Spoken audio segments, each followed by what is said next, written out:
first to pre-order Mania. It was chaotic last night. Yo, hey everyone. Console news and rumors We're back, with kinda in the middle of the event. Not the middle, the event. Is it even necessary? The Cinefix Top 100 Let me podcast try to not picks a pause movie it. every week to Perfect. celebrate and debate. It's kind of every movie's grandpa.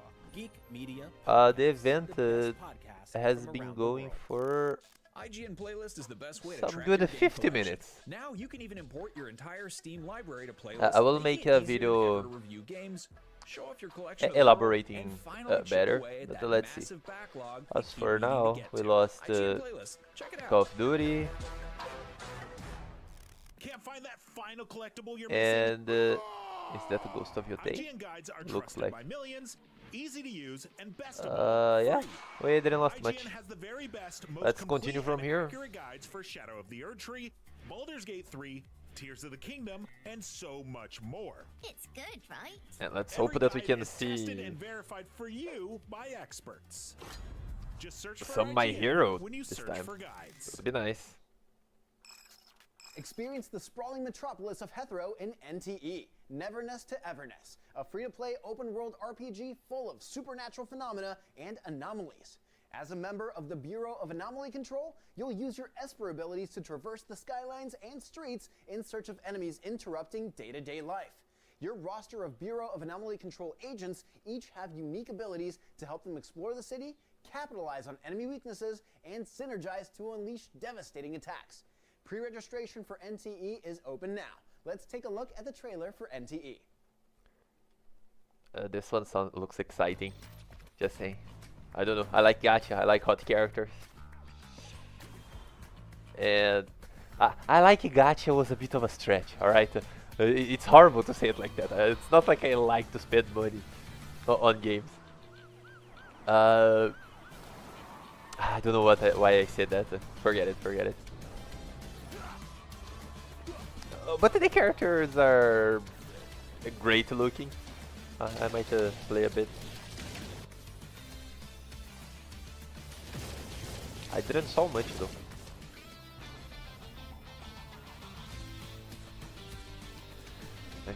This live stream was so rushed because I had to resolve some stuff before. Let me open my second monitor so I can see the chat. What if there's people? What if there's not?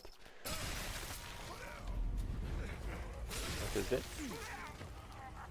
We're here at Gamescom 2025, more specifically in front of a beautiful Onimusha, Way of the Swords. Onimusha? We've managed to play the game, a small little snippet. Matt, what did you think of Onimusha?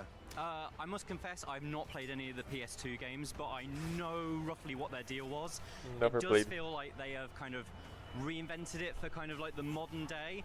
And yeah, I think it's really going to work in what feels now like a golden age of swordplay games. We've had Sekiro kind of like in the last few years and Ghost of Tsushima that really raised the bar on what those kind of games were. And I feel like this is probably going to join them. It felt like it got really sharp, satisfying swordplay. Yeah, I must confess, I'm not really a Souls-like guy at all. So when I started playing it, my initial fear was, oh my god, am I going to be punished for this because I don't have experience with these Kinda games? reminds me a But bit that of wasn't the case at all. a It felt like Donkey it came video. quite natural. The parry I window forgot is the huge. channel's And name. I guess the thing for me is I immediately felt like a Donkey badass with something. that sword, and I mean that's what I want. Like, how did you feel about it as someone who loves Souls-like games? Where you Yeah, play so it may have souls in it, as anyone will know from like the PS2 days. a but game it's and there's not a swords and Souls-like. there's And a I woman. think the Not great thing this is one. It feels like Because it's this one is a definitely guy. been made But for it's a guy action with a fans sword rather than slashing Souls-like enemies. fans. And sure, it does have, Enemies. like, as you say, parries. Not anime. And it is a game that requires skill with your blade. Enemies. But the parry windows are generous. The block is an omnidirectional block, so even if enemies are coming from behind you, all you've got to do is hold down L1 and you will block behind you. All of these kind of make you feel more like you're very engaged in a way that is not quite the same tactical level as a Souls-like, but ultimately makes that sort of thrill like accessible to a lot more types of players. Yeah. I have a screen now. I can read this. And like the original Onimusha games that, like you mentioned earlier, there's souls collecting. So from your quick play time, what did we summarize on how that works? Right, so there are 3 different colored souls. Okay. There are red ones, there are blue ones, and there are yellow ones. The yellow ones are easy. They heal you. Okay. So basically, if you can create yellow souls, and you can use different weapons to create different souls out of the enemies. So if you can create yellow souls, that'll heal you mid-battle rather than having to use a healing pouch. Then there are the red ones, which are your classic kind of, you pick those up and you'll get to spend those, I presume, like at an armorer or an upgrade station. We didn't get to see that in game, so I can't tell you like what new sword you can get or what new kind of health upgrades. And then you get the blue ones that power your Oni meter. Now this is what allows you to do even cooler abilities than just your standard kind of like attack or heavy attack. And these use special weapons that only get used in that attack. In the demo we got to use the 2 Celestials, which were these kind of twin daggers, and their purpose was to drop yellow souls. Yeah. So basically collect blue souls to use that special attack, that creates yellow souls that heals you, and you're only going to use that attack against like enemies that are basically doing damage to you anyway. So you start to see that cycle kind of kick in where it's like kill enemies to heal makes yourself everything to move very on. dynamic. Yeah, and as someone who, I mean, we both love Doom Eternal, but someone who specifically loves Doom Eternal, that's a system that Something you else really to pay enjoy. attention while you play. Anything that It's it's weird. Like this is a game that's like weirdly about managing meters, because every enemy has kind of like a posture meter, right? Like, and so you have to kind of battle through that posture meter to then do damage against them. And you have a posture meter; they need to break your posture before they start doing like big damage on you. And this sounds like it's like quite a mathematical game, like it might be boring, but exactly like Doom Eternal. In the moment, you forget about the fact there's all of this maths ticking on in the background. It just feels really wicked to basically parry an enemy and then instantly decapitate them. Yeah, absolutely. And talking about the posture meter, we got a good example of that of the boss that we got to play in the demo. And we say for those who like this type of game, it looks like a full plate. Not a big fan. It was like relatively simple I to take on. played That doesn't mean it wasn't fun. It was Dark definitely Souls fun. 2. But the boss didn't necessarily that's pose about much it. of a challenge, would you say? Yeah, so Ganryu, I don't think he's going to go down in like the pantheon of the greatest boss battles ever. However, I think he works as like a really good promise as what Onimusha might be delivering, because yeah, this is a fight that I guess if you were to compare it to a Sekiro fight, it's a bit like the Genichiro fight in that it's got a lot of kind of like, you're in a small kind of temple area, there's a lot of kind of like swipes, he'll do big kind of leaps and come down at you, and you have to defend against them. And basically it is about damaging his posture to the point where you can do kind of a mid-battle kind of, for lack of a better term, death blow, and then you fight through the next posture meter to get to his kind of like defeating blow.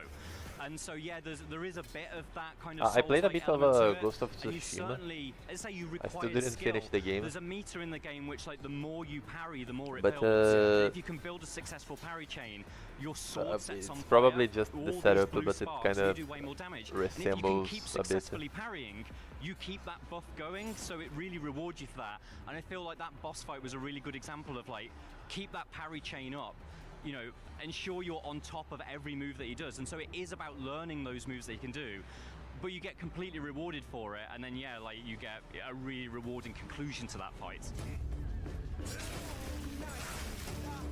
From this demo, like, I've gone from someone who, like, I played Onimusha back in the day, but I can't say I was like clamoring for it to come back, but I find myself now really excited to play this game, and I think it's because, for me anyway, it just feels like I'm in a constant state of being rewarded for my actions, and then I'm being rewarded by getting to do cool things. Oh yeah, like this is a game where kind of like the moment you do like a good parry against normal enemies, that tends to open them up.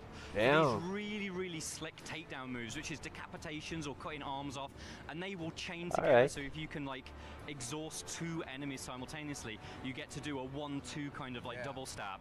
It is really slick, really stylish, and yeah, it doesn't feel punishing, it feels rewarding. Yeah, definitely. So there's so much more to talk about Onimusha, but I think that wraps us up there.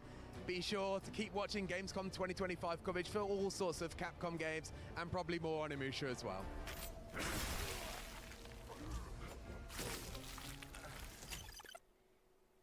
The problem that I have with those types of games, it's not even that I don't find it fun. Coming up, Like we're getting the lay of the land and a couple upcoming city builders, pioneers of Pagonia and Rave. And if you need something I do find it fun. When I played Dark Souls 2, it was amazing. authentic World War I shooter But Gallipoli, all that and more coming I up don't right know. here on Gamescom Like Studio. Stick I around. think the time that you need to dedicate to it kind of brushes me off a bit, especially like with the learning patterns and Traversing stuff. the seas between the new islands For is a example, perilous endeavor. The fog covers the land and I'm all not the even playing dangers RPGs lurking there. anymore. But as yet, The we last have one that no I idea of its did origins. was what, Cyberpunk. My god, what a fantastic No game. one knows if our leaders are still Not on alive. release, but when it But if released, anyone can find trash, them, horrible. we can. We will But track the story down our holds up lost pretty well. tribes and face the dangers that lie in wait for us. Johnny, After all, we're Silverhanded, pioneers. God, We must work together Keanu to Reeves combat is the threats emerging from the fog. Vile way- creatures way, poisoning way, the way land of Pagonia. too good. I was going to say Our mission is to something be brave, to craft, build, and grow together. not by so using nice, all probably. the resources we can find. I was going to say that We he, must what a beware man, of what a strange hot man. whispers that corrupt That's even it. the purest of souls. He's a great dude. We will explore this new world I'm not together you, by the way. and make Pagonia a safe home for all of us. City Once building again. game, the battle. Sorry, I was not paying attention. Take up the tools, pioneers. Oh, There's that still actually so looks pretty much cool. to do. This is the type of game that I could play, I think. I don't know if it would hold my attention, but The humble beginnings of a Raven Kingdom. A modest village, another a one. handful of Exactly local like that. folksfolk, and enough ambition to power a windmill. And who, might I ask, is in charge of all this? Oh, it's you. Well then, best of luck. These little go-getters, they're called Ravens. Fuzzy little fox dreamers with civilization. big ideas, bigger opinions, and the occasional existential crisis. Build how you like. New grids, no rules. Stick a bakery next to a blacksmith? Brilliant. Now you're thinking like a monarch. But beware, there's more to the world than just within the city walls. And for a kingdom to thrive, a ruler must... I usually don't play those city building After all, games. there's a whole world out there to build. But I kind of like how we Expand can and see so settle many the world characters with in this city. multiple cities So, and build your empire. Arrange trade between your cities and help them flourish. Knights bring and more since than I'm a targets. sucker for Clean colorful your guards, stuff, sharpen your I spears. kind of like it. Build your empire in a variety of biomes and The- bring the bunch of diversity colors to on your screen. burgeoning realm. And maybe don't build your town next to that forest. Then look to your borders. Send out expeditions to uncover ruins, resources, and secrets across the world. Encounter other sentient civilizations. Oh, damn. Engage in There's diplomacy, another race. trade, We can do races. alliances, or even conflict as your kingdom takes Was its a place joke. in a larger world. Appoint governors, specialize cities, trade with noble otters. Ignore the crow ambassador's passive-aggressive notes, and just when you've got one town sorted, you'll build another, then two more. Then you forget which one makes soap. It sucks And because which one's on fire? I see all that and it looks like those types of games that it's so good when you look at the trailer, but when you actually play it, like just imagining the interface on the screen. What is this? Black Mill Games. Don't know this company. Okay.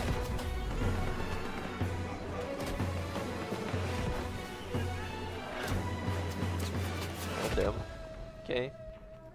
Where do our one Gallipoli? Gallipoli?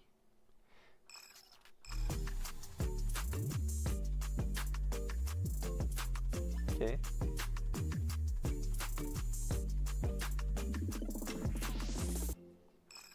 Hey you! Looking for a way to Oh, wear your nice. fandom with pride? The IGN store is the ultimate destination for awesome merch and collectibles from the biggest games, movies, shows, and everything in between.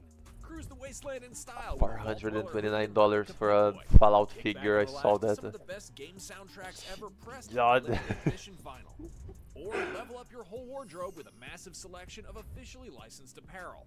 From iconic properties like Star Wars and The Legend of Zelda to newer fan favorites like Atomfall and Expedition 33, the IGN store has you covered. You'll also find hats, jewelry, action figures, board games, model kits, art books, and even snacks. Whatever you're into, you're bound to find something. See for One day yourself maybe I get at a rich, store.ign.com today. Catch up on all I'll your get favorite some of shows those. with up-to-the-minute gaming and But if I entertainment get news with Geek rich, Media like Podcasts. rich. A very special episode of IGN Gamescoop. GameScoop has you covered for all things gaming and the latest game releases.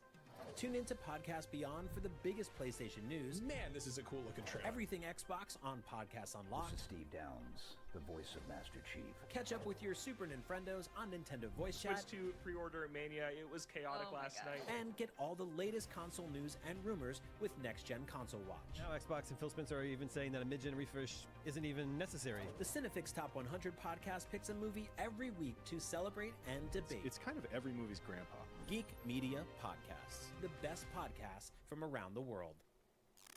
The Cinefix Top 100. A list so secretive even we don't know what movies are on it or So much where they propaganda, rank. man. Each episode will reveal one of the movies. I just thought about it. Talk about Can why I it belongs even and finally show all find that? out I'm where it streaming on ranks. YouTube. Are any of the movies I we've shown planned here on even having on the list? live I have recorded, no but idea, and it drives can me that get crazy. me in trouble if there's like a song Choices that we find out on Cinefix, IGN, that is and wherever you get copyrighted? your podcasts. Oof, it might be a thing.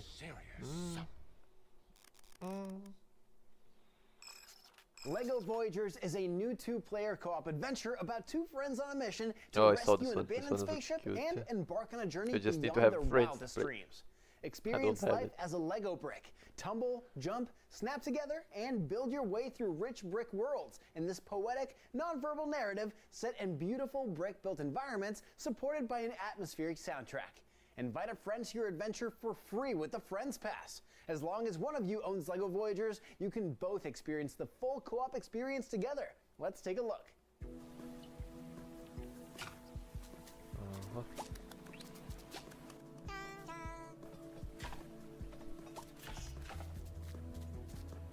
It's nice to see the rise of Lego games. Not that they weren't big before, but like we are getting this. I think we are getting another one called Lego Party. I'm not sure. That is kind of like Mario Party. And it's good that we are getting other stuff other than big IPs, you know? Because yeah, it's fun to play some Lego Marvel or Lego Star Wars or whatever it is. But it's cool to have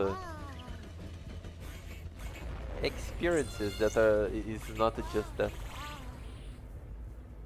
There's also that Funko game that released. This I is just can't remember. Gamescom Studio on IGN. What a Gamescom mistake. is a great time, but it Didn't also even saw supports some anyone great talking about the causes. game. We want to shout out Playing for the Planet. It's an alliance of game studios, publishers, and industry organizations facilitated by the United Nations Environmental Programme.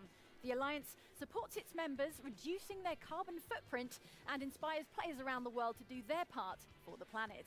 That's right. Each year, the Alliance runs the Green Game Jam, where studios create games that let players engage with environmental topics. This year's jam focuses on nature and has already raised more than $275,000 for some great causes and secured 1.3 million square meters of natural habitat for protection.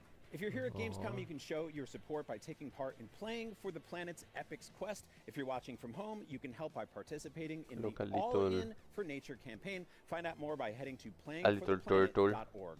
Coming up in I don't know what's the difference between a the turtle and a medieval tortoise. zombie I don't know which survival one is the God Save the Birmingham. ground But before variation. that, we'll be getting a close look Resident at two of this Evil fall's biggest Hackien. forkfalls, Borderlands 4 and Ninja Gaiden 4. God or Save as I like to call them, Birmingham. Borderlands and Oh Ninja wait, I'm Forden. interested Second in one doesn't that really one. roll off the tongue. I hope they make a fifth one. Borderlands because 4. Ninja Fiveton is much better. Anyway, up next we got the latest entry in a series that's had a really didn't- good track record of just hiding numbers in didn't its even sequel play the titles. 3. Resident Evil Requiem. The Q in Ninja Requiem is Gaiden actually 4. a 9. I never but it's played silent. it. It's a Reneinquium. Mm-hmm. And on that note, we'll all be quiet too. Here's Resident Evil.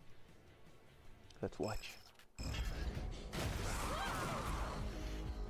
We're here at Gamescom 2025. More specifically, man, show we're the in front of a game. dilapidated RPD station, which can only mean one thing. We're talking about Resident Evil Requiem. Myself and Matt here, we've managed to play a small dose of it, just a very small, like 15 to 20 minute section of it. Matt, what did you think?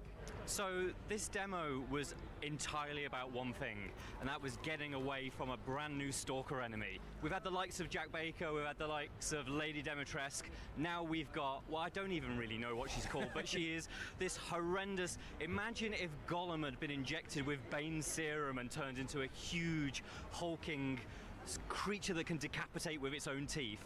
That is what we had to run away from in this small section of a hospital. Yeah, it's a very, and you say small section, it's a very small section. It's like one long hallway and then a couple of rooms. Not really much room to outrun like a lumbering stalker. Like she can barely fit in the space as well. Like she's hunchback, she's like squeezing through these environments, and you can hear her shambling the entire time. But it felt like a little bit of a fresh take on a stalker to me. Like, do you agree? Yeah, I think whereas kind of like, for example, Lady Dimitrescu, I guess the most recent one that we've had, the way that she followed you around kind of like the castle in Resident Evil Village was fairly I'm not that big into the Resident Evil franchise. I think there's almost a little bit this more one is looking like scary as hell, no? I don't remember the other, the last few ones looking like that. Crawl across and cut you off in areas. It also has kind of the elements that Jack Baker had, where she can burst through doors, which creates new routes that you can loop around. But yeah, it does feel like genuinely like this is a step up. This is the next. Oh, that's cool! You can jump to first person. Kind of theory even more sort of like terrifying. How even dope more is that? Inventive in the way that it forces you to think about the space. Oh hell I mean, no. interestingly, you mentioned about bursting through the door there, but we both played the game and we both saw like different versions of that. So for me, it was very much a Jack Baker. I came out and burst through, but for you, you decided to take different routes, and that didn't necessarily happen. I'm not a big fan of being scared for no reason, so that's definitely not my type of game. To be able to do certain things, but if you don't pass that trigger point and you move around the environment in a different way, then suddenly Bioshock things Infinite, my god. Doesn't unlock routes Bioshock Infinity on the DLC, Burial at Sea. Suddenly you've created a loop between a room and a corridor. Well, I moved a different way. There's a sequence there which meant that ultimately I actually that you just get scared for no reason, and the worst part is that I knew that I was going to get scared. I not got that door to escape through. Like they do a jump scare, and then immediately after the jump scare, they did do another jump scare. And it's like, environment than we did in this demo. I think there will be like lots of interesting kind of challenges for you to face because of the way it works with the environment. Yeah, it's really interesting. One of my but I played Repo recently. Is that she reacts to light, like light burns her skin. And that game is so good. I think they've really used this in a clever way to it's such a mood. I like the environment. I like the world building. So it doesn't bother me as much to. All of a sudden decides, oh no, I can't go in that room. Well, now they've found like a lore, to like get scared. An actual logic reason. If she comes into a room with a bright like room light, her skin will burn and she'll retreat. And it's just those little touches that make it feel like potentially this could be a stalker of the ages. Yeah, definitely. But the other thing is whereas this demo didn't have like a classic safe room, right? It had rooms with the big lights on that you knew would be safe. But sometimes it'll pull a trick on you where you go into that room and the light smashed out, and suddenly it's like the place that you thought was safe, the place where you thought I'll get like 2 or 3 seconds to just get away from this creature, rethink what my plan is, suddenly that room is no longer safe. And I think that like playing with your expectations, a lot like Resi has done all the way through its history, particularly with the remakes, is use your expectations and then pull the carpet from under you. I think it does that very well.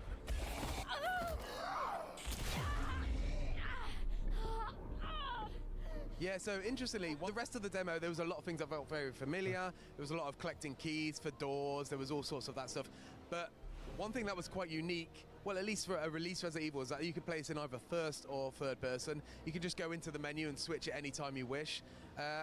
Which way did you prefer? So I'm actually a real big fan of like Resi's pivot into first person. That's I found really increased. What about you guys? You prefer first person or the third person? All the way through in first person, and that definitely really worked for me because it really narrows kind of like your vision.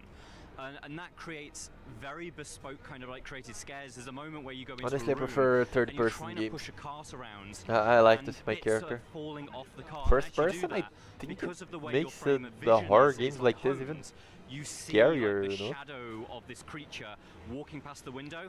And when I replay the demo with kind of like in third person and play through that section again, I didn't quite get the same scare because the way that the angle is opened up and really where Grace is in the frame covered that up. Yeah. However, you do get benefits for playing in third person. Like Dale, a first person, you have your vision limited. You never know. Yeah, so I mean, what's on the next corner. Honesty, I prefer first person for these as well. However, I really wanted Third to see what it was person, like you have in third those person. camera tricks. And when we that were you looking can do. back and comparing what we did, we noticed that the third person like has very bespoke animations. Very specifically, when you're in first person, you're running away. It's just you're beelining down a corridor. But when you're in third person, Grace sometimes will trip and stumble and fall. And I feel like that was a really clever way of adding some horror elements, making you a bit scared. I think there's something, when the threat is so looming in first person, it feels way more intimidating.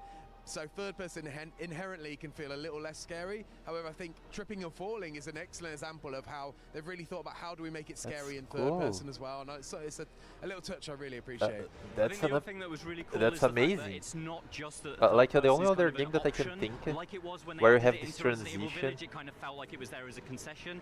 Now it's in a very definitely poor woven way. in those two viewpoints. It's like a And so there are GTA. cutscenes I mean, where the obviously I camera will played go the into the back of Skyrim Grace's and head stuff and and do Fallout. things in first person, But I but think there that are the also cutscenes that are GTA bespokely made to be in third person. It feels like it's is a really better coherent example package this time around. because Absolutely, and I hope we get to see tons more of that in the final game when it comes out in 2026. But for everything else, all Capcom games are Resident Evil. Let's keep watching at Gamescom 2025. I don't know.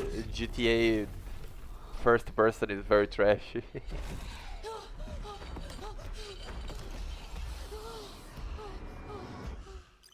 This is grotesque. I don't like it.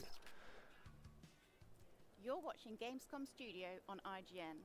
From Dawn of the Dead to Dead Rising, there's plenty of zombie fiction that takes place in shopping centres, but so far, none of it has also taken place in the Middle Ages. Here to tell us about God Save Birmingham, creative director Hyung Song Cha and content manager Gwyn Kim will be translating. Hi. Now, no offence to our UK audience, but why Birmingham and why not Paris or Berlin or London? 파리나 베를린, 런던 같은 도시가 아니라 어째서 버밍엄을 선택하셨는지에 대한 질문을 받았습니다. 네, Sorry, 저희가 I'll 참 have 많이 to. 듣는 질문인데요. 저희도 중세 시대를 배경으로 한 좀비 서바이벌 게임을 기획했을 때 Oh, it's 가장 this 먼저 game. 고려했던 도시들이 파리, 런던 같은 현대 유럽 도시들의 가장 큰 수도 I saw 도시들이었는데요. it before. 다만 I 저희가 didn't know 그것에 the 대한 name. 리서치를 시작했을 때 그 도시들은 이미 중세 시대에도 굉장히 큰 도시였습니다. 저희의 This looks 개발 fun. I love 팀이 zombie 그렇게까지 games. 큰 We 편은 should have 아니기 more of 때문에 that. 저희가 제작을 충분히 할 수 있는 규모의 Even if 도시들을 it's 선정했어야 zombies, oh, 됐었고, that's a 그래서 cool mechanic. Even if 현재까지도 zombies are not 명맥이 유지되는 아주 유명한 도시이나 중세 as 시대에는 big on the 그렇게까지 media. 크지 않았던 도시를 중심으로 다시 리서치를 시작했고 그 리서치의 후보 중에 하나가 버밍엄이었는데 버밍엄 뮤지엄에서 아주 좋은 역사 사료를 유튜브에 공개해 주셨습니다.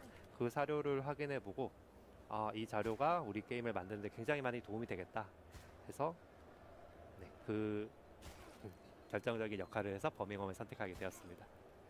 So when the team decided to create a zombie survival based in the Middle Ages, they actually did consider those cities like London, Paris, Berlin, those famous capitals in many countries. During research, though, they learned that those cities were still pretty sizable even back in Middle Ages, and considering the size of the dev team, which is not too big, they felt the scope would be a little bit beyond what they could manage. So they did another set of research to find a city that's still famous, still around, and was around back in the Middle Ages, but of more of a manageable size that they could handle. And during that process, they found a YouTube video posted by the Museum of Birmingham, and while they watched it and took a close look at it, they felt that would tremendously help them create the city for the game, and that's how they decided with Birmingham.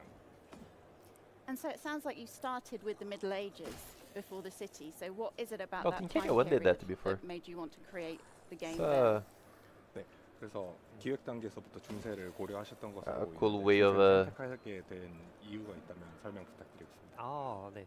저희 좀비 setting things up. 팬으로서 저는 또 더 처절하고 어려운 그런 환경에서 살아나는 좀비 I don't know. Do you guys feel that it could get boring? Like we see the smashing of zombies with axes, spears, forks. So, as a big fan of zombie games himself, Hyunsung was Like, how long you play this until it starts to get very survival game that's even more desperate, even more difficult, and boring. wanted to choose a I'm time sorry, I period don't have where another you word. can't find the modern firearms or like engine or Like, look, the effort that it takes to kill one zombie. Middle Ages for that. So, what are we going to do about the zombies? Without all those kind of modern gadgets and shotguns and chainsaws, take like how do we fight back? 20 seconds to kill one. 그 현대 도구들 없이 어떻게 좀비와 싸울 수 있을지에 대한 질문. 네. 우선적으로는 게임에서 제공하는 중세의 많은 냉병기들을 잘 활용할 수 있어야 되고요. 저희는 그런 무기들의 카테고리마다 다양한 메커니즘을 제공해줄 예정이라 그런 무기별 메커니즘을 플레이어가 익히고 Actually, I might take it back. It kind of feels boring after a while. 저희의 God! 적극적으로 활용하고 있는 피직스 엔진에 의해서 게임 속의 많은 사물들을 자유롭게 물리적으로 들어옮기고 던지고 할 수 있습니다. 그런 것들을 활용해서 좀비를 넘어뜨린다거나 그리고 좀비의 접근을 막는 등 이렇게 적극적으로 활용해서 좀비에 대적할 수 있습니다. So the game will be providing various cold weapons, and each weapon category would have its own set of mechanics tied to it. So the player would need to learn how to use them and use them well in the right place in the right time. That'd be one way to do it. And also the game uses the physics engine features extensively. So a lot of the objects in the game can be thrown around or carried or like placed they can be moved around and placed strategically. So you can also block zombies from getting close to you or even like trip them over. Use them in various ways to keep them away, or keep them at bay and ensure your survival. Yeah, I think I saw some good cabbage throwing footage that I'm excited about. So you said you're a fan of zombie games. What do you think has been missing from the genre until now? That's a good 좀비 question. 게임 팬이라고 하셨는데 네네. 그 여태껏 있었던 That's a very good question. 게임들에서 Because like, 있었으면 좋겠다 하는 to be honest, we are seeing the gameplay. 무엇이 있을까요? 대체로 좀비 게임들에서는 좀비와 캐릭터의 상호작용을 그 사전에 제작된 애니메이션 We are seeing the gameplay, and yeah, it looks fun. It looks like it can get a bit boring after a while because, bro, look at this. 캐릭터를 공격하거나 이럴 There's 때 like 다른 좀비들이 10 그 zombies, 상황을 그냥 봐주고 있는 13 이런 zombies. 묘사가 좀 일어나는데 저는 그 부분이 좀 아쉬웠어요. 좀비는 이제 수많은 Even if you trip them all and stomp their head, it's like 물어뜯으려고 하는 그런 묘사를 굉장히 하고 싶었는데 so long to kill all of 그럴 that. 수가 없어서 저는 그것을 조금 더 발전시키고 싶어서 절차적 애니메이션을 통해서 좀비의 그런 많은 좀비들의 동시적인 공격이나 물어뜯음을 묘사할 수 있는 형태로 게임 메커니즘을 만들었습니다. So, yes, one of the things that he found missing was that a lot of the zombie games, when the player is or the character is interacting with the zombies, that guy has the it's pencil. usually using a pre-scripted animation set where it creates cases like if the player is getting attacked by one zombie, there are a bunch of the rest of the horde is just looking at them, and he felt he wanted to create an experience where the entire horde is coming at you, like kind of trying to grapple you and bite you. So he has created a way of having procedural animation where multiple zombies can try to grab and bite you. Sorry for the background noises, guys. Oh, well, I mean, that sounds terrifying. So I can't wait to experience Mute that. myself a bit. And it must be pretty special being able to create a game that does all that. So I can't wait to play it. 이게 또 무서운 부분이기도 하고 아무래도 그런 게임을 플레이하게 되는 걸 기대하고 있다고 그런 얘기는. 감사합니다. Thank you. Thank you. Thank you so much. God Save Birmingham is targeting an early access release sometime in 2026, so add it to your Steam wishlist right now on the official Gamescom Steam event. There's more Gamescom Studio on the way after this.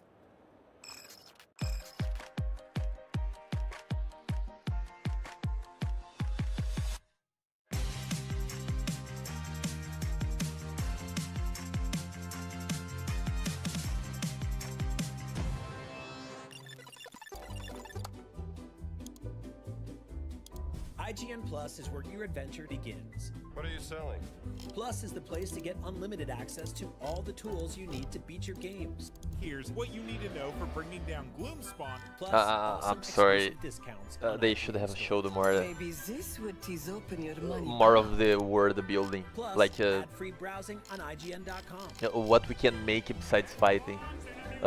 The answer that the guy gave, I understand and I agree with the whole deal of yeah, it's not fun when the whole not even just zombies, but I think Assassin's Creed did that a lot, where if you're fighting one person, everyone else is just watching you fight until you finish and then you start another fight.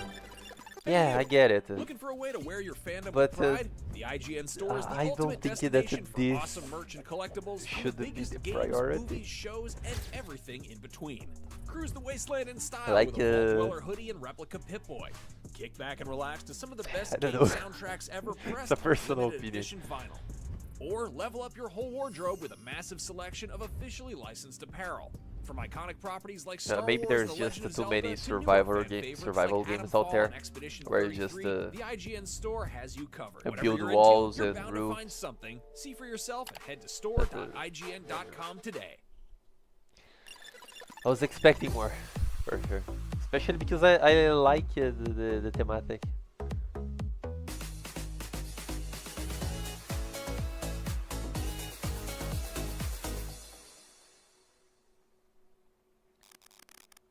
What we have now.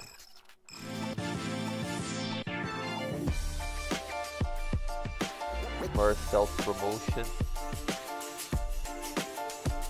Dance in the game. You're watching Gamescom Studio on IGN. Next month, the original looter shooter is back. Here to tell us what fans have to look forward to in Borderlands 4 is founder and president of Gearbox Software, Randy Pitchford. What's up, Randy? Hey, we're What's at up, Gamescom. Randy? That's what's up. That is it. Gamescom is what is up. Randy, Borderlands is almost here. I know. It's almost I'm here. freaking out. I'm freaking out. I bet. Now, I do have to put the screws to you for a little bit. 30 billion guns, that was all you guys could do this time around? Take it a little easy, right? It's not about a number. Yeah. No, it's weird. You know, we've been making these Borderlands games. Some of the guys on the team and I have been working on Borderlands for over 20 years. Yeah. Starting to get pretty good at it. But we've got these systems that we've evolved, you know, that let us procedurally generate the weapons. And so we're not shooting for a particular number, but in this go around with the guns, we came up with this pretty fun idea that we call licensed parts. So some of the manufacturers in this capitalist Borderlands world will license their technology to the other manufacturers. So you can get TDR weapons that can have guns with legs, or Malion weapons that have elemental effects, and those abilities can be licensed to the other manufacturers. So you might get, say, an Atlas weapon that's got all these other functions from the other man. It's really, really cool, and it leads to just more combinations, more possibilities for gameplay. Sorry. More time to grind and get that perfect weapon. Well, that's the thing, right? Everyone's got Borderlands is for so their fun. build the perfect piece of At loot least they're the after. second one was. I played it So, first. like we're talking about it was a bit weapons. slow. Borderlands is known for its guns. We've had guns that talk. We've had guns that I don't know walk, about this we've had mechanic, guns though. That shoot food. About What's one of the like really cool the things we're companies doing? licensing You want the weird parts stuff? for Yeah, other let's go weird. companies. Fish grenades? I don't. Are those fish that are grenades, or the I grenades mean, blow up into fish? You can make some of the weapons Oh, crazy insanely stuff. But you know, one of the things crazy, that I love but is speaking of grenades, I don't know. We kind of recaptured the grenade. I kind of like and to we have now call that ordnance. everything so not separated Only can you slot grenades in there, you can slot all kinds of stuff. Yeah. Massive miniguns in a very big rocket specific launchers, way, and you even, like, just throwing know what to knives, expect all every kinds time that of you get weird stuff that a you've weapon never from a seen. brand. Weapons you've never seen in a Borderlands game before are now part of that, and they kind of work almost like a new action skill in addition to your hero character's action skills, which of course, you know, there's a ton of those too, so lots of combinations. No, it's very cool. Like, I really love the idea that we're going to be able to really change our playstyle based on what ordnance we have set in that slot. Yeah, no, it's a lot of fun, and it's kind of like, depending on what you slot into it, like some people use it for things that can kind of get them out of a situation. I like to use it for things that are just, you know, they're on cooldown, but when I press it, it's you know, because I love feeling powerful. I just want to feel like a badass when I play Borderlands. Go big or go home. Right. Speaking of badass, are badass ranks going to be returning in this round? We got something along those lines. Okay. It's, you know, we always push boundaries and we always try things. I think what we've got is an upgrade from that. But yeah, you know, there's with every Borderlands game, we've always max quality. I mean, it's a live stream, and I'm live live streaming the live stream. The quality is probably is we have now all kinds of places where we've kind of that game we went too far here, or we went, you know, and now we kind of know where the bullseyes are. Yeah. So, you know, we've really kind of honed in on the best of the best. But some of the systems we love, we'll iterate, improve on, and tweak a little bit. And Badass Rank's one of those systems. Nice. Now we've seen a few of our Vault Hunters in action. We've seen Vex, Rafa, and Amon. But we haven't seen Harlow. When's Harlow getting her time to shine with all her background You know what's funny about Harlow is I'm like right now I think she's my favorite Vault Hunter. So maybe we've been holding out, saving her for the end. About the really, characters really that they're awesome. talking. I've been playing Harlow a lot lately. I didn't you know saw what's funny is anything when about Borderlands we started with Harlow, I think when we did our first introduction of all the 4 Vault Hunters, you know, they all have different cosmetics and different kinds of heads and skins, and there was a really nerdy head that was on her for that first appearance. And then I started playing her a lot. I'm like, dude, I'm a nerd. I don't want to have the nerd. I don't want to like. I want to play like the badass. So we kind of switched to one of the other heads and gave her these really cool glasses and messed with like her look now is just fire. I love it. But she has awesome crowd control abilities, which chain together in really unique ways depending on how you build your skills out. I like crowd I've been having a control. lot of fun with her. It's weird because I was certain, you know, earlier in development when I was spending most of my time with Vex that was going to be my character, but now I'm pretty sure it's going to be Harlow. I've been a Siren main every single Borderlands game, and I was like, but Harlow looks so cool. If you like phase locking and that kind of crowd control gameplay, you're probably going to be a Harlow player. Okay. Yeah. We actually have some Harlow gameplay up right now. So yeah, like, can you like just kind of talk about some of the things that we're seeing the footage of this Harlow doing? Oh yeah, so well right now we're actually in a run up to a boss fight, which is a pretty gnarly fight. You can see a couple of, let's see, she looks like she's actually got, I don't have my glasses on. I can't quite see what it looks like there might be a throwing knife in the ordnance slot. But I don't have my glasses on, so forgive me if I'm no worries. But it is a throwing knife, yeah. Yeah, let's see if whoever's playing does the action skill. This is the run up to a really awesome wicked boss fight. Oh look, there's okay, so she's using the power ball. It's stunned him. There's also versions that can lock, ones that bounce around. There's lots of different ways that she can use these gravity balls. Her class is a Gravatar, and she uses science. She doesn't need magic that sirens use. She uses science and her inventions to have different effects on the battlefield. So with this particular build, you're going to see a lot of not just. It's kind of a combination between suppression and damage dealing with the way this version of the gravity balls are being used. My favorite are just pure locking and crowd control. Suspensions, I like holding enemies in the air for me. I like some of the moves can automatically bounce the gravity balls from enemy to enemy. And you notice in this one too, it'll time dilate. Like let's see if it's on cooldown right now. We got another 30 seconds, but it can surround an enemy and slow them down to almost nothing. And it also slows down bullets, which is kind of cool too. That's awesome. Yeah. Yeah. No, this is looking just like my kind of character, so I can't wait to get hands on with Harlow. Now, back in the pre-sequel, there was a lot of like multiplayer interaction that you could have with the other Vault Hunters. Are we going to see any of that kind of? I know you talked about tweaking stuff and going back things. One of the boldest, scariest decisions I made when we were working on Borderlands 3 was to insist that we render all of our cutscenes in the engine in real time. Before that, even in pre-sequel, all of our cutscenes were pre-rendered and they just played as videos. When we made the decision, we weren't sure if we were going to pull it off. I said, we're going to do it. If we can, we're going to ship with it. But we're definitely going to try. But because we weren't sure if we could ship with it, we made the decisions to not include the Vault Hunters in the cutscenes, because if you don't see your character, Whoa. it's kind of weird. You know? My God, I'm listening to glad we this made that right now. decision, though, What a because we did pull it off. freaking We dumb did successfully decision. get to the point where we can now render everything in real time. So now in Borderlands 4, all of the Vault Hunter, whatever Vault Hunter you're playing, is in the cutscene, which gives us the ability to integrate the Vault Hunters themselves, the player characters, in more I of the story. didn't even They play all the have unique Borderlands dialogue. 3. They all What have a unique freaking dumb characterizations decision. and interactions, not just with the NPCs, but even with each other if you're playing in co-op. And we've pushed that part of the simulation farther than we've ever pushed it before. And it's kind of fun too, Thank because goodness that they as changed you it know, from with it. the customizations, there's all kinds of weird costumes and outfits people can wear. Those show up in the cutscenes too. So go crazy if you want to break the game and have some really funny interactions. It's absolutely possible. I plan on breaking the game as much as possible. It's part of the fun of Borderlands to break the game. It really is. Now, Borderlands no stranger to having tons of missions. How many missions are we looking at in Borderlands 4? Well, I will tell you that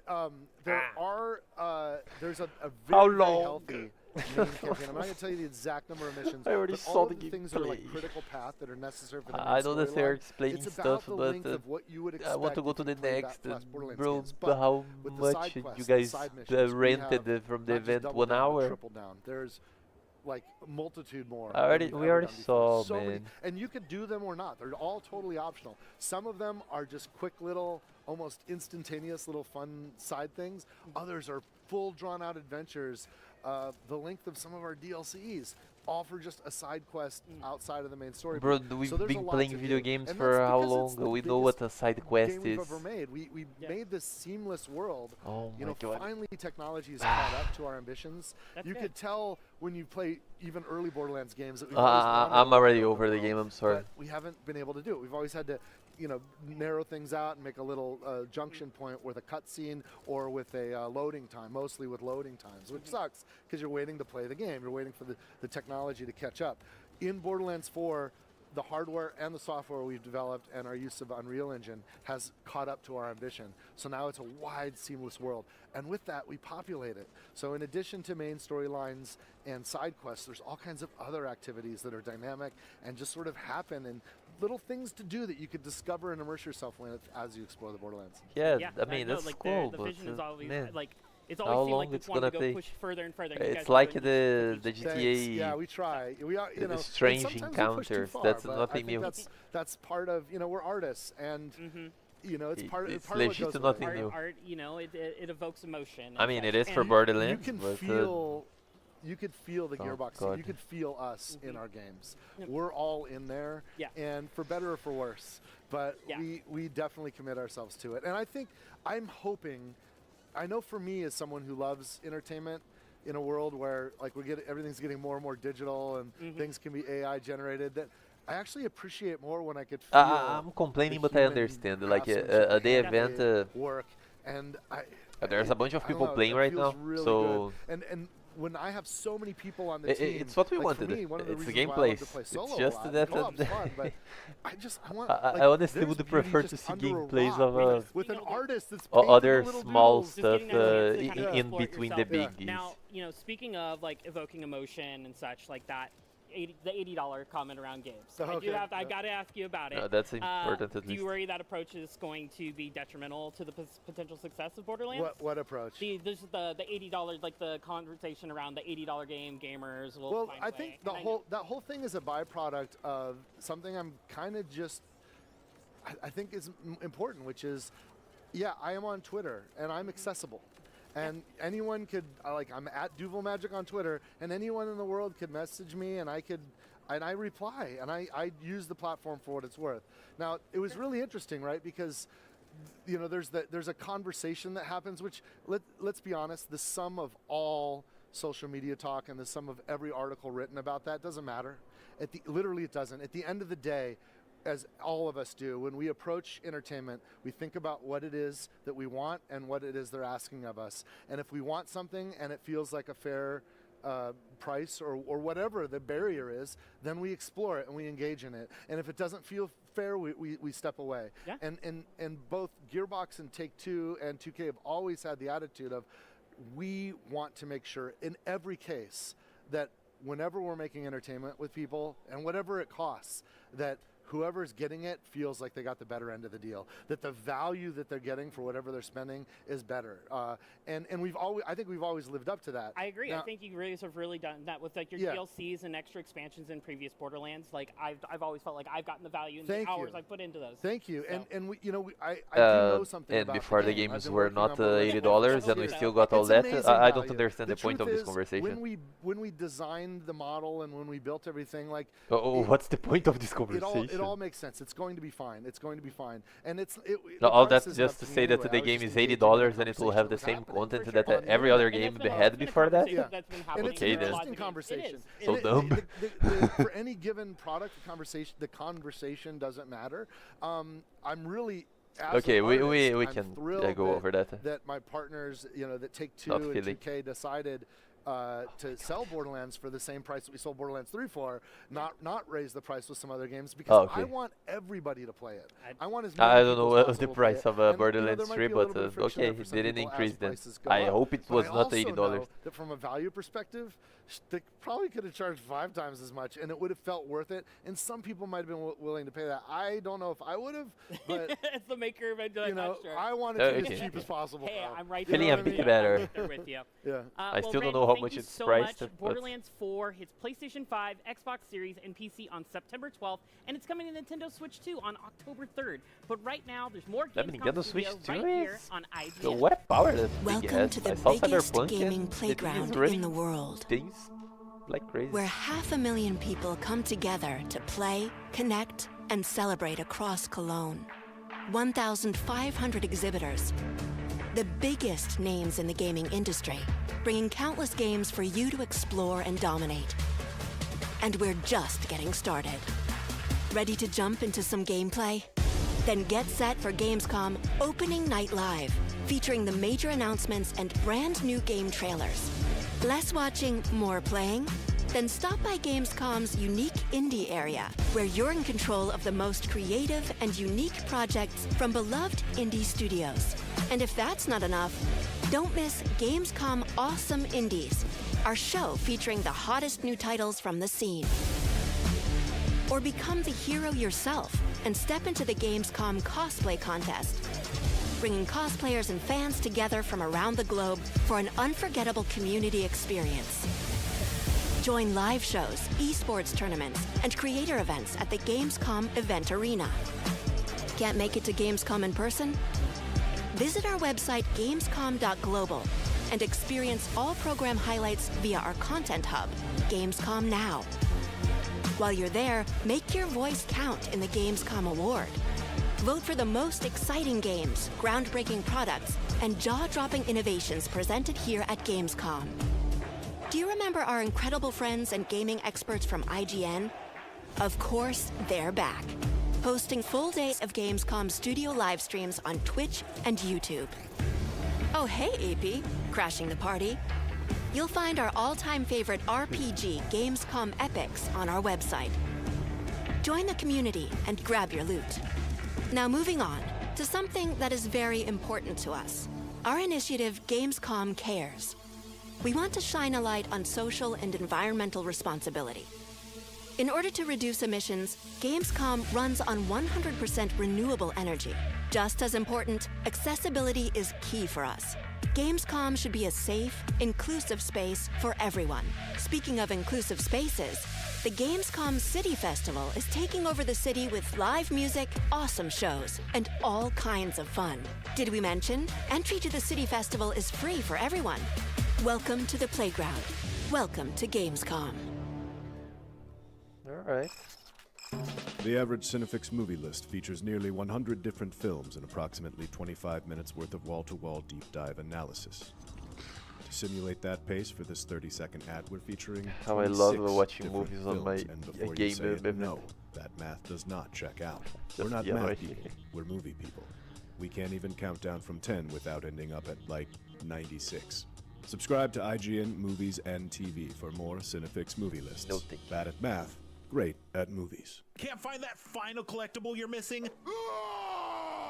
IGN strategy guides and interactive maps are here to help. One step at a time.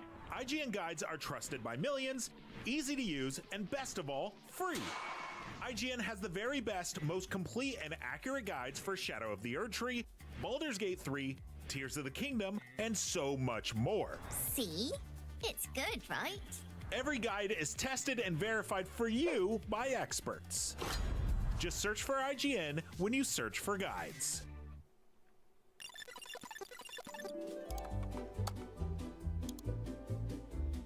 IGN Plus is where your adventure begins. What are you selling? Plus is the place to get unlimited access to all the tools you need to beat your games. Here's what you need to know for bringing down Gloomspawn. Plus, awesome exclusive discounts on IGN Store. Maybe this would tease open your money pouch. Plus, ad-free browsing on IGN.com. Plus, unlimited game help tools like premium interactive maps with your own custom map markers, filters, marker notes, and more. This will come in handy. Plus, access to sweepstakes, giveaways, and free game keys. Wow. Exactly. Want more? Head to IGN.com/plus and start your adventure today.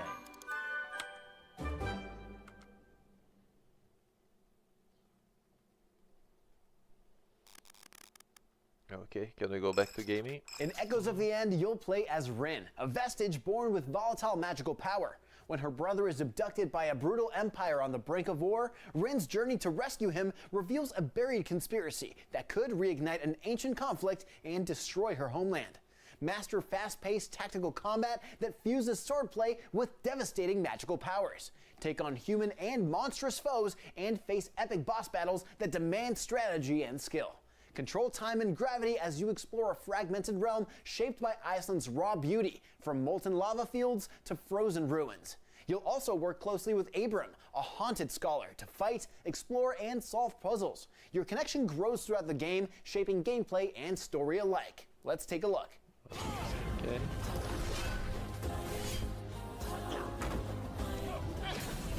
When the time comes, wouldn't you rather have friends among your conquerors? Dead men make poor conquerors.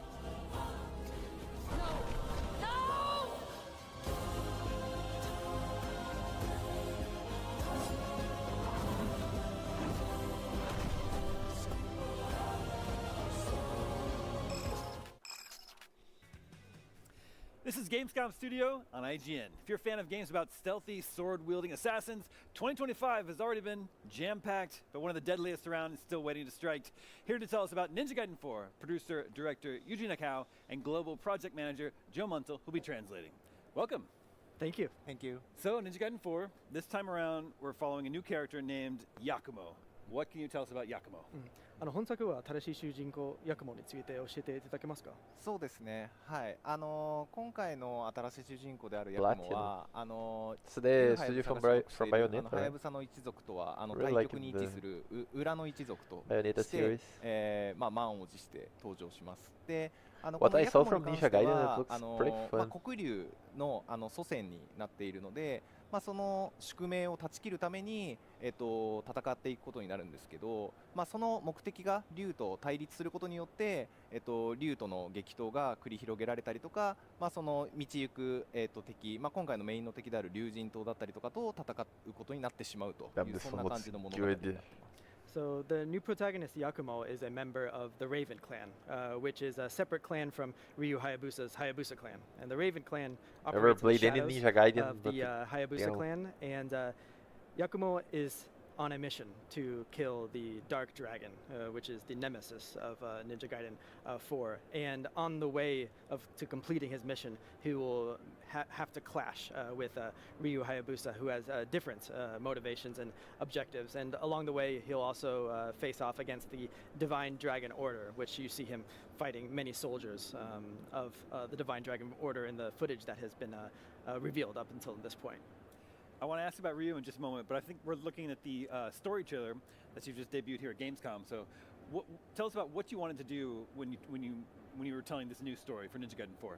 そうですね。昨日オープニングナイトライブでストーリートレーラーが公開されてたんですけども、本作のストーリー、についてもうちょっと具体的に、教えていただければと思いますけど。はい。まず時代に関しては忍者ガイデン3からしばらく経ったある日なんですけど、もともと忍者ガイデンの過去シリーズで、何度か復活しては倒してを繰り返していた黒竜っていうのが、空に浮かぶ死体として、出てしまうことになります。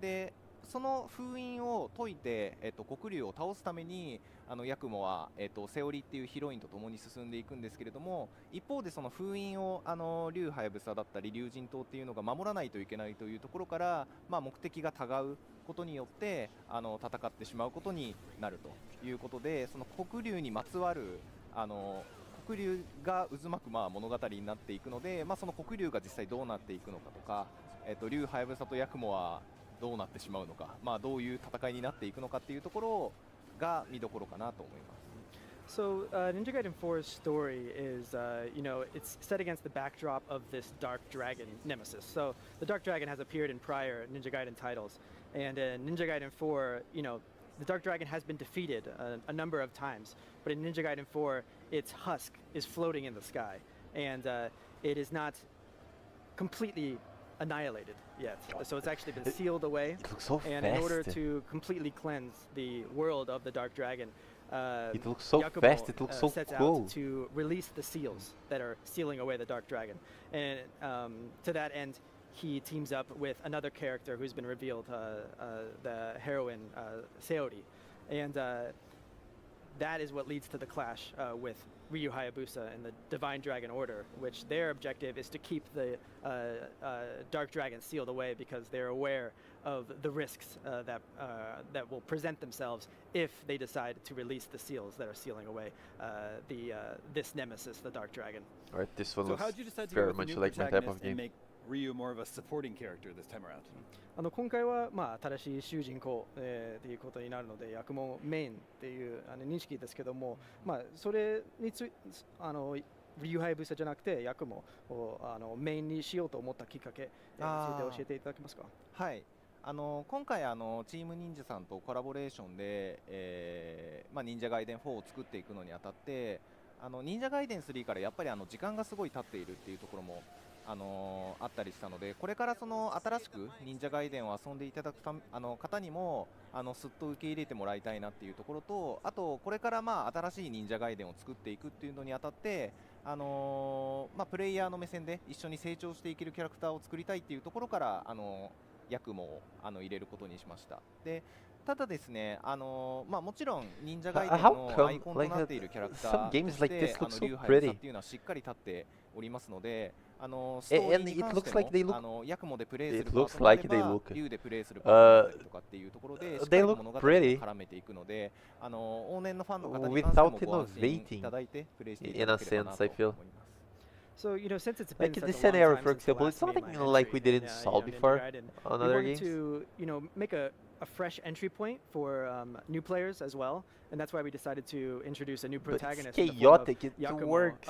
who players can, grow together with in this new game. But with that said, of I course, might Ryu need to check this Hayabusa one out. is the Ninja Gaiden It sure icon. is So, looking nice. players like can it. rest assured that Ryu Hayabusa will have a strong presence in the story, and there are dedicated segments in the story for Ryu Hayabusa as well. So, fans of Ryu Hayabusa will definitely have a great time with they're playing through the story of Ninja Gaiden 4.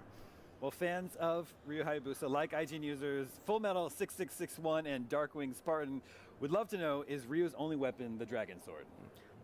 そうですね、ユーザーからの質問も来ていますけども、竜の武器種についてですが、竜剣のみですかっていう質問ですが。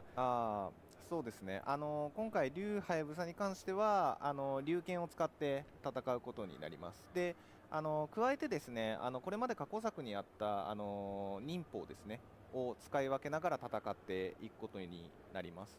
で反対にヤクモに関してはこれまで紹介した武器に加えて、それぞれのカラスの型という通常状態とヌエの型というダイナミックな技の数々っていうのを楽しめるので、その竜とヤクモ両方を使って楽しんでもらえたらなというふうに思います。So yeah, in Ninja Gaiden 4, Ryu's weapon in the base game will be the Dragon Sword. But in addition to the Dragon Sword, he'll also be able to seamlessly use his Ninpo, so you can switch between Ninpo on the fly while in combat. And with regards to Yakumo's weapon variety, you know, he uses his Blood Raven form to transform. Yeah, this blood is just a. It looks like he's holding a pencil. Pair, so, you know, whenever he just slashes. In total, 8 weapon varieties, if you will. Towards so the ground, you'll the be thing able just to paints red. experience a So wide, freaking you know, cool, breadth man. of weapon variety in the game with both characters. So I don't think when all the combat we've seen, I don't think we've seen any ranged combat except for shurikens. Will there be new ranged weapons for either Yakumo or Ryu? そうですね。今までの映像だと遠距離の武器あまり見当たらなかったんですけども、それについてどうですかね。そうですね。今回はですね、これまで使っていた多彩なアクションの中で、特にヌエの方っていうところに遠距離の技っていうのを集約しておりまして。基本的な操作の中で使える遠距離武器に関しては手裏剣のみになります。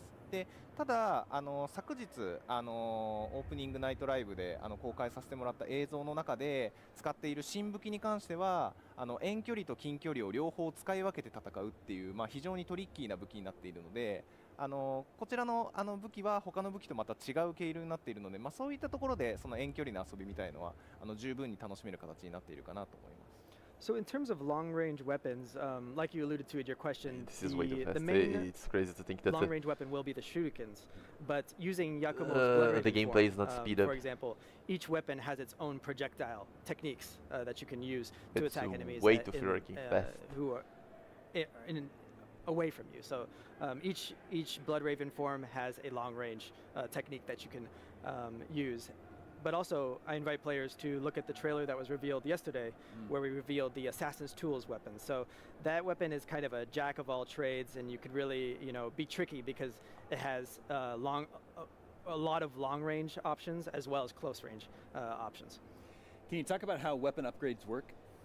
今回武器のアップグレードについて教えていただけますか？武器のアップグレード、多分武器の技についてですね。そうですね。今回ですね、武器に関してはこれまでの忍者外伝アクションだったりとか、その基本的な操作に付随したものを習得できる体術っていうものと、あとそれぞれの武器に対する固有の必殺技みたいなものが存在します。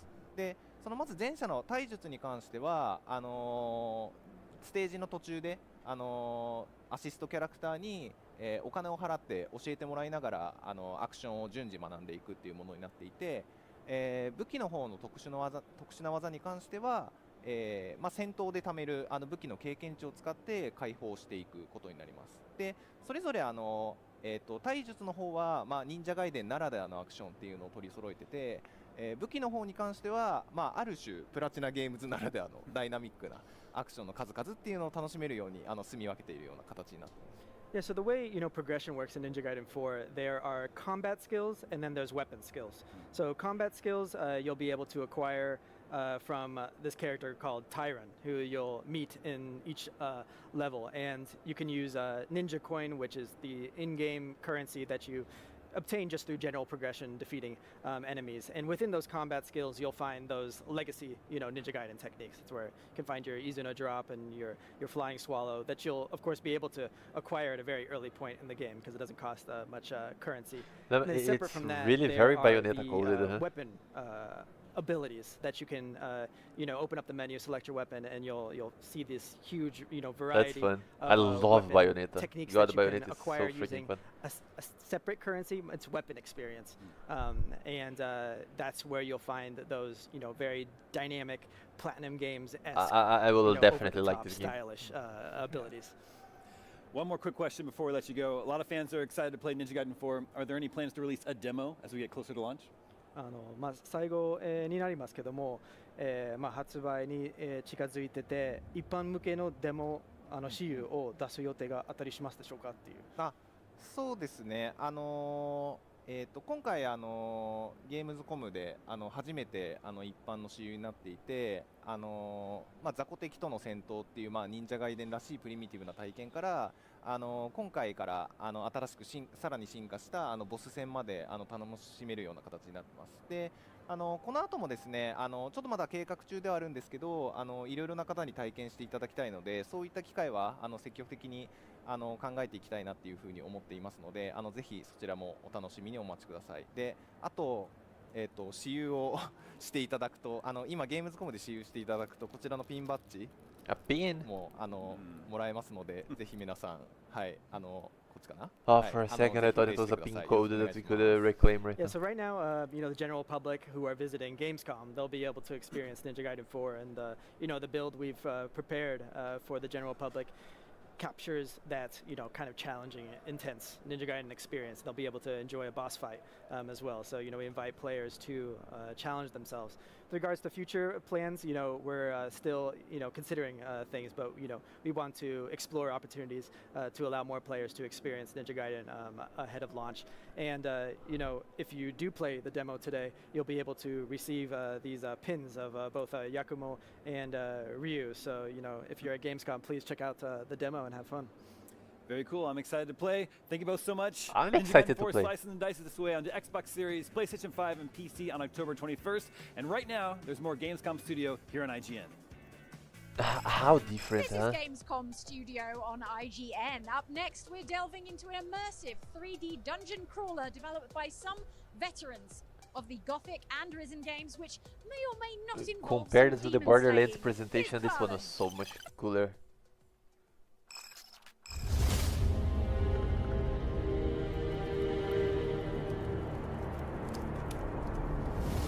Who's in charge down here? You don't wanna know. Says who? Haven't you seen that cute, pretty statue in the Abyss Chamber?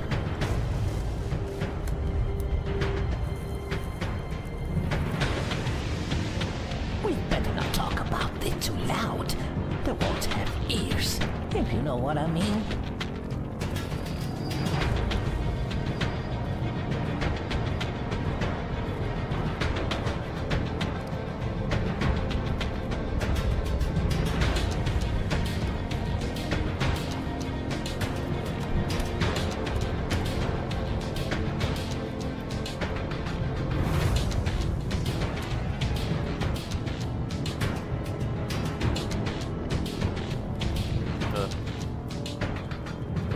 This looks a bit boring to me.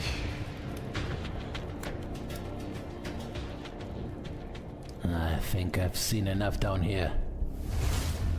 Caralho. I wonder who ties your shoes for you in the morning. That's such a horrible font design. Who approved this? It looks like a 2005 You're watching Gamescom Studio on IGN. We've just about game reached title. the end of our day one coverage. Not the here at title Gamescom, itself, but the don't design. worry, because we're just Kind of getting actually started resembles a bit here. of Bioshock. I don't Tomorrow know. we've got brand new looks at some of the biggest games heading your way soon, like Hollow Knight Silksong, Lego Batman Legacy of the Dark Knight, the Order of the Giants DLC coming to Indiana Jones and the Great Circle, and the Outer Worlds 2. plus The Outer Deadpool Worlds VR 2, I'm very and so excited much to see more. gameplay. And if you're excited for anything that you've seen here at Gamescom, show some love to the developers by wishlisting their games on Steam. You can find everything doing that we for featured Ninja today Gaiden. and tons more in the official Gamescom Steam event, along with other games worth checking out you might not even know about.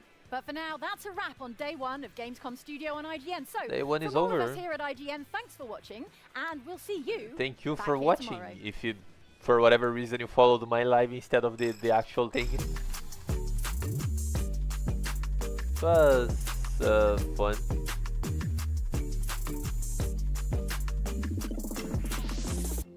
Sometimes I'm more excited about the indie announcements than anything. That's it, guys. Thank you for watching. Tomorrow we have more. The Cinefix Top 100. Let me stop this. I hope I can see you guys tomorrow or any day, really. Thank you for watching. Subscribe, like, leave a comment.